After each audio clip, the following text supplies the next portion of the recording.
पर मैं हूं आप सबके साथ ऋषिका। बुलेटिन की शुरुआत करेंगे इस वक्त आ रही एक बड़ी खबर के साथ। दौसा से बड़ी खबर है, जहां नाबालिग मंदबुद्धि बालिका के साथ रेप हुआ है। सिकंदरा थाने में दर्ज हुआ है रेप का मुकदमा। बता दें कि पीड़िता की मां ने सिकंदरा थाने में मुकदमा दर्ज कराया है। 4 जनवरी को ये रेप की वारदात हुई थी। कमलेश मीणा नाम के आरोपी पर रेप का आरोप है। मामले की जांच में अब सिकंदरा थाने की पुलिस जुट गई है। वहीं आरोपी की तलाश के लिए पुलिस की टीम रवाना भी हो गई है।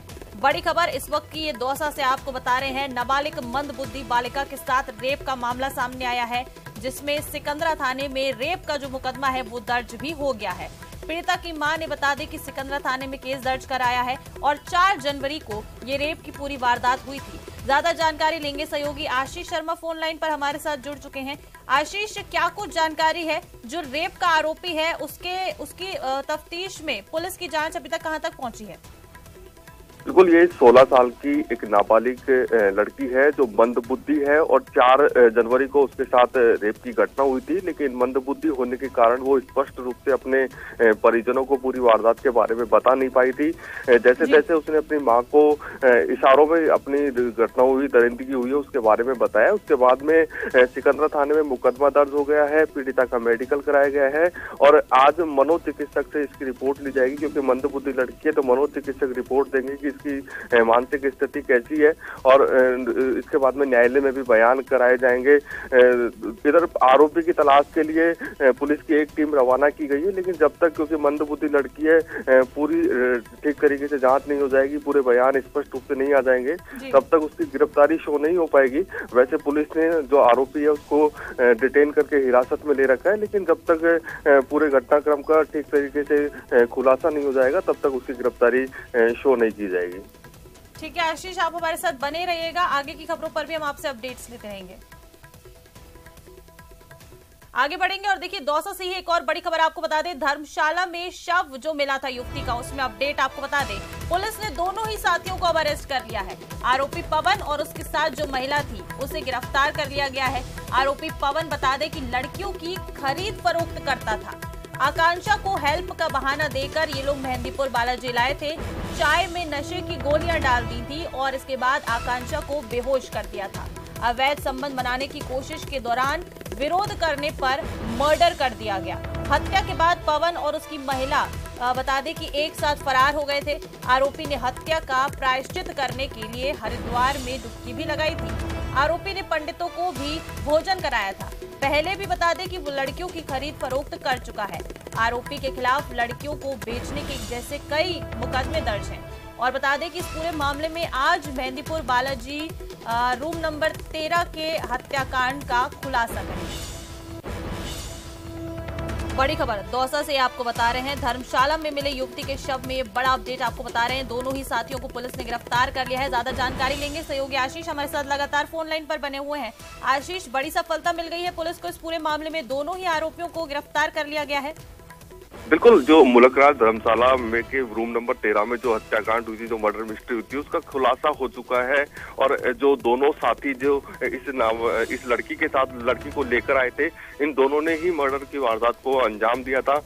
जो घटनाक्रम, क्योंकि बरेली में एक रेलवे स्टेशन पर घूम रही थी, ऐसे में लड़की को अकेली देखकर जो साथी महिला है उसने फंसाया और उसको मेहंदीपुर बालाजी दर्शन कराने के बहाने और हेल्प करने के बहाने यहाँ पर ले आए और उसके बाद में चाय में नशीली गोलियां मिलाई और उसके बाद में उससे अवैध संबंध बनाने की कोशिश की, तो विवाद हो गया। विवाद में उसका हत्या कर दी गई। हत्या के बाद में जो आरोपी दोनों हैं वो मौके से फरार हो गए। एक आरोपी हरिद्वार चले गए, जो मुख्य आरोपी पवन है, और उसने हरिद्वार में प्रायश्चित किया और वहां जाकर उसने पंडितों को भोजन कराया और डुबकी लगाई ताकि उसका जो पश्चाताप हो सके। और उसके बाद में पुलिस को भी इधर से, क्योंकि आईडी कार्ड मिल गया था, आईडी कार्ड के आधार पर पुलिस दबिश दे रही थी।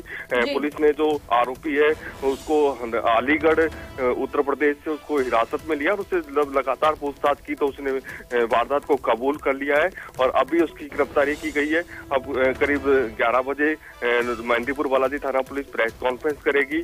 और ये जो आरोपी है पहले भी लड़कियों की खरीद फरोख्त में लिप्त रहता था, लड़कियों को बेचता था और बेचने के बाद उन लड़कियों को वापस बुला लेता था। इस तरह की वारदात को अंजाम देता था।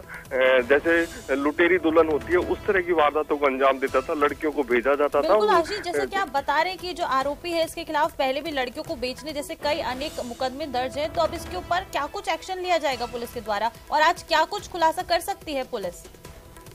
बिल्कुल, पुलिस ये पूरा खुलासा करेगी कि इसने अब तक कितनी वारदातों को अंजाम दिया है और कितने वर्षों से ये लिप्त है, क्योंकि जो साथी महिला है उसको भी इसने कई जगह बेचा था और उसके बेचने के नाम पर पैसे लेता था और उस महिला को वापस अपने पास बुला लेता था। ऐसे में इस तरह के धंधे में ये लिप्त है। और क्योंकि पहले एक भरतपुर में भी एक इसका मुकदमा दर्ज है, उसमें ये गिरफ्तार भी हुआ था। ऐसे में अब कुल कितने मुकदमे दर्ज है और अब तक कितनी लड़कियों की खरीद फरोख्त कर चुका है, ये प्रेस कॉन्फ्रेंस में पता चलेगा। लेकिन ये तय है कि इसने काफी सारी लड़कियों को बेचने का काम किया है और उससे बेचने के लिए पैसे आते थे, उनसे ही ये ऐशो आराम की जिंदगी जीता था।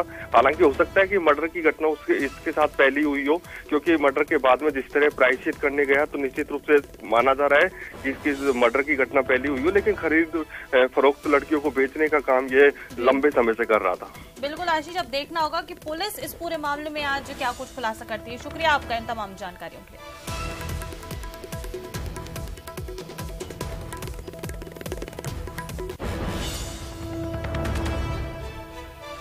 आगे बढ़ेंगे और देखिए श्रीगंगानगर से एक बड़ी खबर है। पुलिस ने चोरों को गिरफ्तार कर लिया है। लाखों रुपए की चोरी के आरोपी जो हैं वो गिरफ्तार हो गए हैं। रावला मंडी पुलिस ने इस पूरे मामले में 3 युवकों को गिरफ्तार किया है।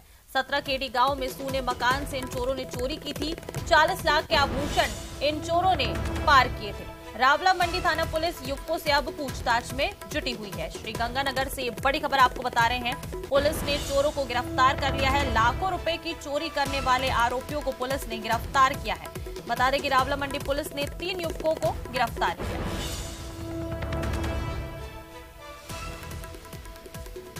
और देखिए अलवर में सांसद बालक नाथ और डीएसपी आनंद राव के बीच तीखी नोकझोंक हो गई है। दोनों के बीच हुई बहस इस हद तक पहुंच गई कि सांसद बालक नाथ ने डीएसपी को वर्दी वाला गुंडा तक कह दिया और थाने के सामने ही भाजपा कार्यकर्ताओं के साथ धरने पर बैठ गए। हालांकि भिवाड़ी एसपी से वार्ता के बाद सांसद ने आंदोलन स्थगित कर दिया है। भिवाड़ी एसपी शांतनु कुमार ने एएसपी स्तर के अधिकारी को जांच सौंप दी है। एसपी ने कहा कि उच्च स्तर पर अधिकारियों को मामले से अवगत करा दिया गया है। सिस्टम में जांच के बाद कार्रवाई होगी। बता दें कि सांसद बालकनाथ पुलिस द्वारा भामाशाह से पूछताछ करने को लेकर खफा थे।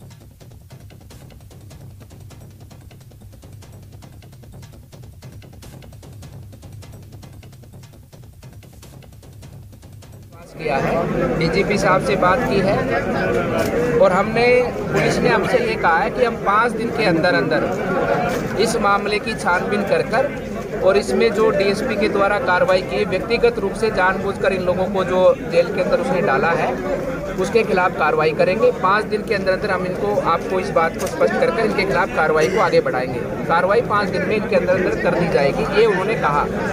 हम लोगों ने अंतिम बार विश्वास किया है, क्योंकि ये बातें सब जानते हैं कि पुलिस कहती है बाद में करती नहीं है, लेकिन हमने इंश्योरिटी मांगी है। अगर ये 5 दिन में नहीं करते हैं ना जानबूझकर, क्योंकि अगर नहीं करेंगे तो केवल जानबूझकर नहीं करेंगे जाँच। अभी रोड के सम्मानित नागरिक आए थे, एमपी साहब भी यहाँ पे मौजूद थे, आरसी यादव साहब, डॉक्टर आरसी यादव और भी प्रधान साहब बस्ती राम जीकर सभी मौजूद थे। बड़े मोअज़्ज़िज़ और सम्मानित नागरिक यहाँ मौजूद थे। मैंने पूरी घटना का अवलोकन किया है। जो पीड़ित व्यक्ति हैं उन तीनों से भी मैंने बात की है और उनकी जो लिखित रिपोर्ट है उसमें मैंने प्रारंभिक जाँच कराने का निर्णय लिया है। पुलिस मुख्यालय को भी अवगत करा दिया है और एडिशनल एसपी स्तर के अधिकारी से जाँच होगी। जाँच रिपोर्ट के आधार पर कार्रवाई की जाएगी। मैं लोगों की भावना जो है उससे मैं खुद उसमें मैंने उसको समझा है, मैंने उनके दर्द को भी समझा है। आगे बढ़ेंगे और देखिए एक और बड़ी खबर आपको बता दें। जम्बूरी का समापन समारोह आज होने वाला है। 18वीं राष्ट्रीय जम्बूरी का समापन समारोह आज होगा और इस समापन समारोह में शामिल होने के लिए सीएम अशोक गहलोत खुद पहुंचेंगे। दोपहर 2:15 पर सीएम जयपुर से जोधपुर के लिए रवाना होंगे। जोधपुर एयरपोर्ट से सड़क मार्ग से वो पाली जाएंगे। शाम 4 बजे जम्बूरी के समापन समारोह में सीएम अशोक गहलोत शिरकत करेंगे। इसके बाद शाम 6:20 पर वो जोधपुर एयरपोर्ट वापस पहुंचेंगे और शाम 7:15 पर सीएम अशोक गहलोत जयपुर पहुंच जाएंगे। तो आज 18वीं राष्ट्रीय जम्बूरी का समापन समारोह होने वाला है, जिसमें शामिल होने के लिए सीएम अशोक गहलोत पहुंचेंगे। दोपहर 2:15 पर सीएम जयपुर से जोधपुर रवाना होंगे। इसके बाद सड़क मार्ग से वो पाली जाएंगे जोधपुर से, और शाम 4 बजे जम्बूरी के समापन समारोह में शामिल होंगे। आगे बढ़ेंगे और देखिए एक और खबर आपको बता दें। मुख्यमंत्री अशोक गहलोत ने रविवार की रात जयपुर कॉलेज के संस्थापक आचार्य दिव्यजेश शर्मा से शिष्टाचार भेंट की है। इस दौरान मुख्यमंत्री ने शर्मा की कुशलक्षेम पूछी और उनके परिजनों से भी मुलाकात की है। इस अवसर पर मुख्यमंत्री के सलाहकार और नवलगढ़ विधायक राजकुमार शर्मा भी मौजूद रहे।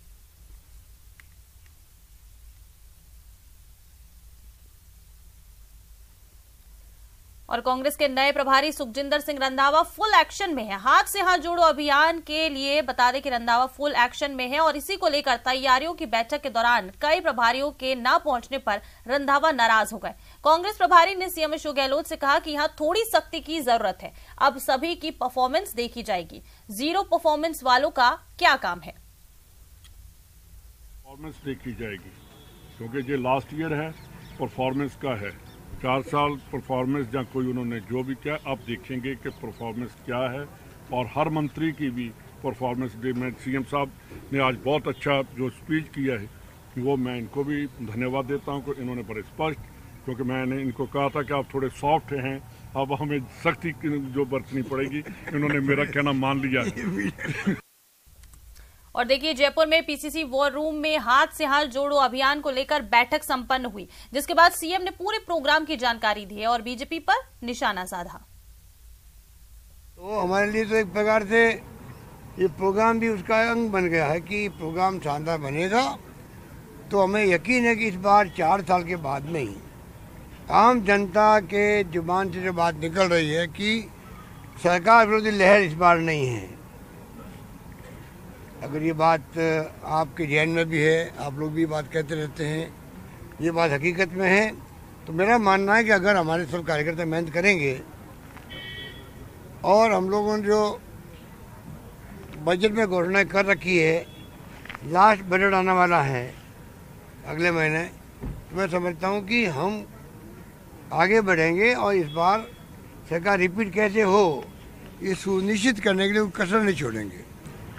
अभी हमने जो मीटिंग रखी है, एक तरफ तो हमारे तमाम मंत्री लोग जाएंगे 19-20 तारीख को हर जिले के अंदर, रंधावा साहब भी जाएंगे वहाँ पर, वो तैयारी कर लेंगे 26 तारीख वाले प्रोग्राम की, जो कि हाथ से हाथ जोड़ो प्रोग्राम है, उसके बारे में। वो प्रोग्राम भी हर जिले में 19-20 को जा रहे मंत्री लोग, उसमें हर जिले के अंदर जिला कांग्रेस कमेटी की बैठक भी होगी, कार्यकर्ताओं से बातचीत भी होगी और तय करेंगे किस प्रकार से उस जिले के अंदर ये प्रोग्राम बहुत ही कामयाबी के साथ चल सके। ये आप देख रहे हैं 4 साल से इनको देख रहे हैं असेंबली के अंदर हर बार की पिटाई होती है। जब हम पेश करते हैं बजट, ये छिप के भागते हैं असेंबली से। इनमें इतना कॉन्फिडेंस नहीं है कि खड़े होकर मीडिया को फेस कर सके। 4 साल के बजट के अंदर ऐसी इनकी पिटाई मैंने कभी देखी नहीं है कि ये खड़े होके मीडिया से बात भी नहीं कर पा रहे हैं और मुझे कहते हैं असेंबली के अंदर पैसा कहाँ से लाओगे, घोषणाएं बहुत शानदार कर दिया है, पैसा कहाँ से आएगा। और देखिए राजधानी जयपुर में रविवार को श्री तवरावाटी राजपूत सभा के द्वारा नव वर्ष स्नेह मिलन समारोह और पोष बड़ा कार्यक्रम आयोजित किया गया। समारोह में राजपूत समाज से कई गणमान्य विभूतियों ने हिस्सा लिया। समारोह में युवाओं को स्वजनित उद्यम और रोजगार की ओर प्रेरित करना और समाज के उद्यमशील एवं उद्यम व्यवसाय में कार्यरत विभूतियों द्वारा मार्गदर्शन पर कार्यशाला करवाई गई, जहां विभिन्न क्षेत्रों में कार्य कर रहे तंवर राजपूतों ने सभी की मदद करना और मार्गदर्शन देने का भी प्रण लिया। सभा अध्यक्ष डॉक्टर शिवराज सिंह तंवर ने कहा कि आने वाले समय में भी इस तरह के कार्यक्रम और समारोह आयोजित किए जाते रहेंगे ताकि समाज में सब एक साथ आगे बढ़े और एकता बनी रहे। सिगरेट मैन्युफैक्चरिंग के यूनिट है और यहाँ भी बिंदाएगा में अपना प्रिंटिंग प्रेस और मनसा के नाम से एक अगरबत्ती आती है, वो भी अपना ही प्रोडक्ट है। आपने जैसे अध्यक्ष साहब ने फरमाया कि भाई जैसे नई बड़ी अपॉर्चुनिटी रहती है वो। और देखिए टोंक के निवाई में बीजेपी की राष्ट्रीय सचिव अलका गुर्जर ने जन आक्रोश यात्रा के समापन समारोह के दौरान मंच से एक बड़ा बयान देकर आगामी विधानसभा चुनाव में मुख्यमंत्री चेहरे को लेकर बीजेपी में सियासी हलचल बढ़ा दी है। अलका गुर्जर ने मंच से केंद्रीय जल शक्ति मंत्री से निवेदन करते हुए कहा कि अब वो ही राजस्थान का नेतृत्व करें और इस जन विरोधी सरकार का अंत करें, क्योंकि उन्होंने जोधपुर में मुख्यमंत्री अशोक गहलोत को भी पानी पिलाया है। अलका गुर्जर ने इस बयान के बाद एक बार फिर बीजेपी की तरफ से राजस्थान का अगला मुख्यमंत्री कौन होगा, ये चर्चा फिर गर्म हो चुकी है। कार्यक्रम के बाद मीडिया से गजेंद्र सिंह शेखावत ने इस बारे में सवाल किया तो उन्होंने हर जिम्मेदारी को स्वीकारते हुए कहा कि पार्टी जो भी जिम्मेदारी देगी उसका पालन किया जाएगा।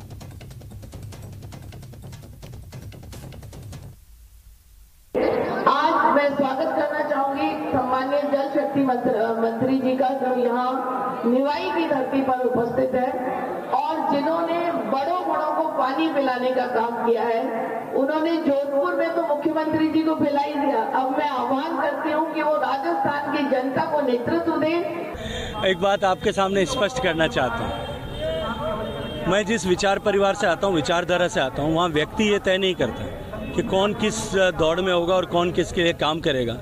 यहाँ दायित्व दिया जाता है, पार्टी और संगठन विचार परिवार जो दायित्व देगा उस दायित्व के साथ में काम करेंगे। चलिए आगे बढ़ेंगे और देखिए इस बीच एक बड़ी खबर आ रही है। कोटा से बड़ी खबर है। कोटा में जलापूर्ति ठप हो गई है। आज आधे शहर में बता दें कि जलापूर्ति ठप रहेगी। मेंटेनेंस के लिए बता दें कि शटडाउन लिया गया है। सुबह 10 से रात 10 बजे तक आपूर्ति ठप रहने वाली है। नदी पार के इलाकों में बता दें कि पानी की खासी परेशानी देखी जाएगी। जलदाय विभाग ने लोगों से अपील की है जल संग्रहण करने की। यहाँ पर बता दें कि लोगों से अपील की गई है। बड़ी खबर इस वक्त की कोटा से आपको बता रहे हैं। आज आधे शहर में जल आपूर्ति ठप रहने वाली है। मेंटेनेंस के लिए बता दें कि ये जो शटडाउन है ये लिया गया है। सुबह 10 बजे से रात के 10 बजे तक जल की आपूर्ति ठप रहने वाली है। और बता दें कि नदी पार के इलाकों में पानी की परेशानियां हो सकती हैं। जलदाय विभाग ने इसलिए लोगों से अपील की है कि जो पानी है उसे बचाकर रखा जाए। बड़ी खबर कोटा से। आधे शहर में आज पानी की परेशानी देखने को मिलने वाली है। मेंटेनेंस के लिए बता दें कि शटडाउन लिया गया है, जिसके चलते सुबह 10 से रात के 10 बजे तक जलापूर्ति ठप रहेगी।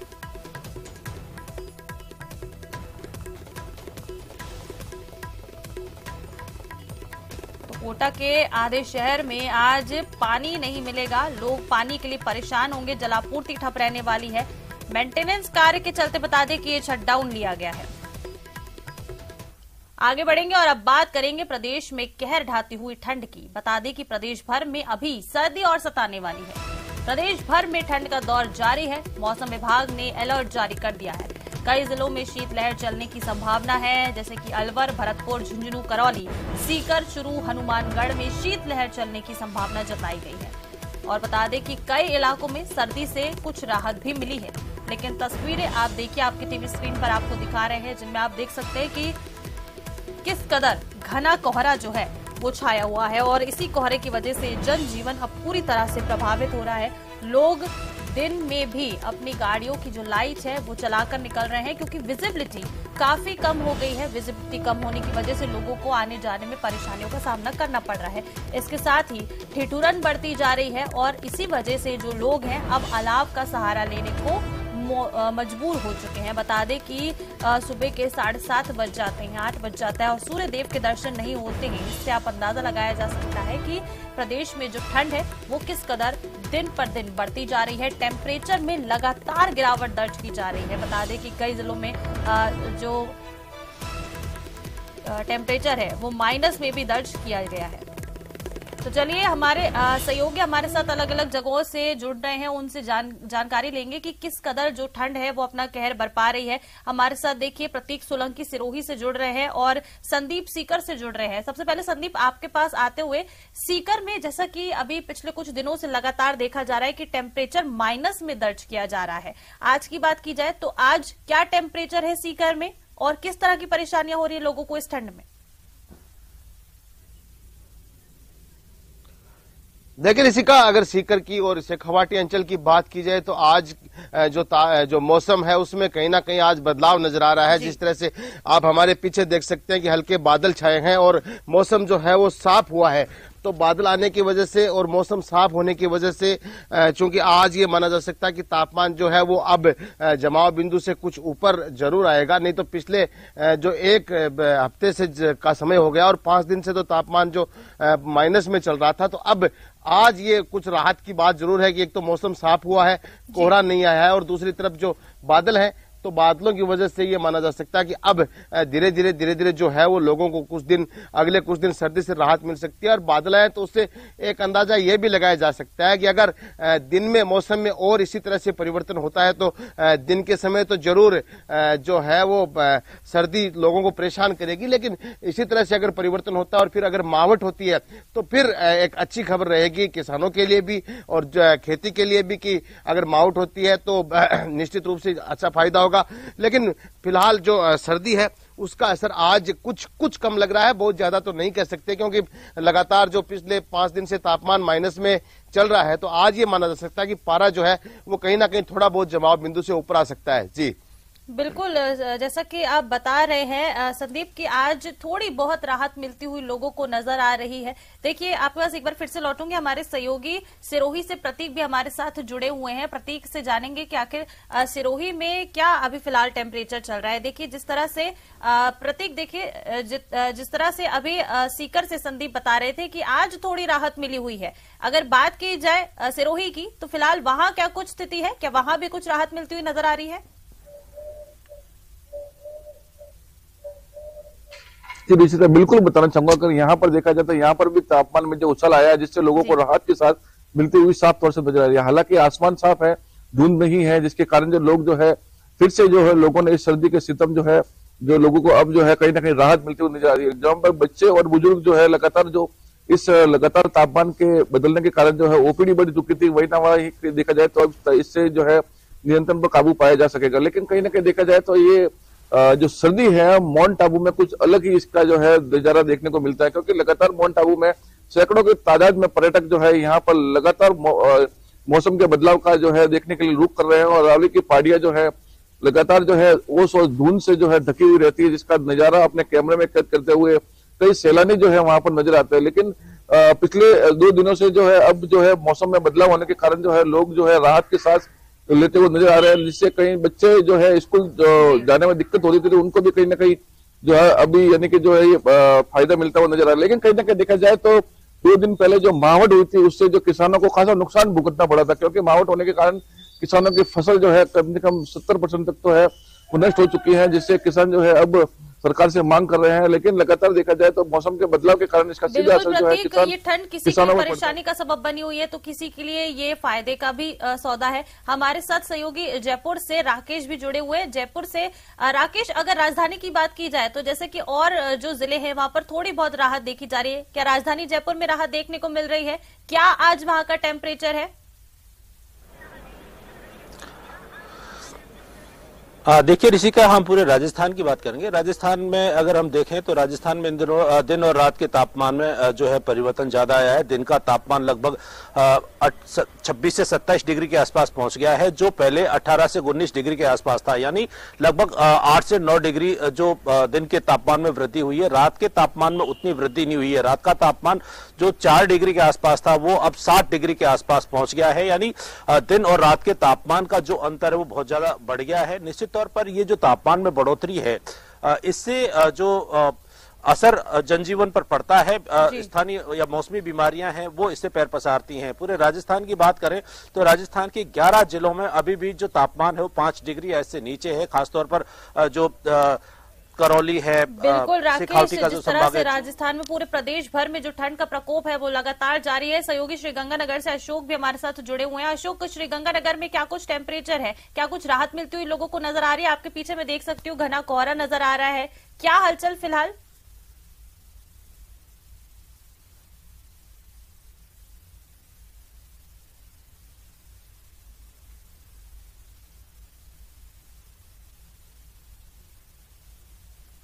तो सहयोगी अशोक से एक बार फिर से जुड़ने की कोशिश करेंगे, कुछ तकनीकी खामियों की वजह से उनसे बातचीत नहीं हो पाई है।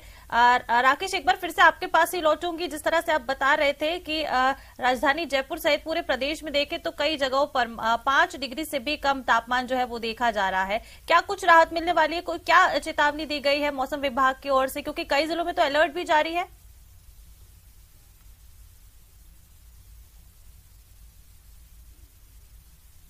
पश्चिम विक्षोभ के कारण जो मौसम में परिवर्तन आ रहा है, जो तापमान का वेरिएशन है, जो अंतर है, इसमें भी अब कमी आएगी, क्योंकि दिन का तापमान बढ़ेगा तो रात के तापमान में भी वृद्धि की उम्मीद लगाई जा रही है। खासतौर पर ये जो मौसम है, अब आने वाली जो रबी की जो फसल चल रही है, इसके लिए अच्छा माना जा सकता है, क्योंकि अभी जो कड़ाके की ठंड पड़ी थी, इससे मटर की खेती, सरसों की खेती, फलीदार जो खेती है, तिलहन है, उसको जो है नुकसान हुआ है। तो अभी मौसम में अगर बदलाव होगी और तापमान बढ़ता है। चलिए ठीक है राकेश, शुक्रिया आपका इस तमाम जानकारी के लिए। आप सभी सहयोगियों का शुक्रिया, ये तस्वीरें और ये जानकारी हमारे दर्शकों के साथ साझा करने के लिए। और इसी के साथ इस बुलेटिन में